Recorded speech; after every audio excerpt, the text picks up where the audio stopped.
জাতীয় নিরাপত্তা উপদেষ্টা খলিলুর রহমান বলেছেন, আমার একটাই জাতীয় নাগরিকত্ব, সেটা বাংলাদেশের নাগরিকত্ব। আমি এখানে আসার আগে পরিবারের সঙ্গে আমেরিকায় থেকেছি, কিন্তু আমার কোনো আমেরিকান পাসপোর্ট নাই। বাংলাদেশ ছাড়া অন্য কোনো দেশের জাতীয়তা আমার নাই। 21 মে রাজধানীর বেইলি রোডের ফরেন সার্ভিস একাডেমিতে আয়োজিত এক ব্রিফিংয়ে তিনি একথা বলেন।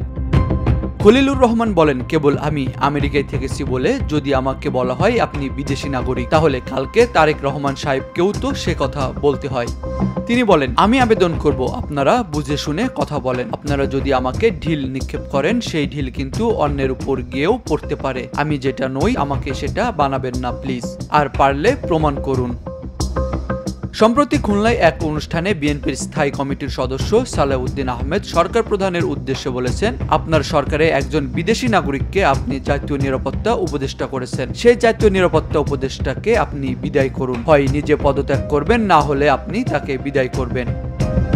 প্রসঙ্গত সালাউদ্দিন আহমেদ বলেছিলেন, এদেশের নিরাপত্তা সংক্রান্ত কোনো জাতীয় দায়িত্ব বিদেশি কোনো নাগরিকের হাতে থাকতে পারে না। এই নাগরিক ষড়যন্ত্র করছে বাংলাদেশে একটি অস্থির পরিস্থিতি সৃষ্টি করার জন্য, আমরা তা হতে দিব না। এমন কথার জবাবেই জাতীয় নিরাপত্তা উপদেষ্টা খলিলুর রহমান একথা বলেন।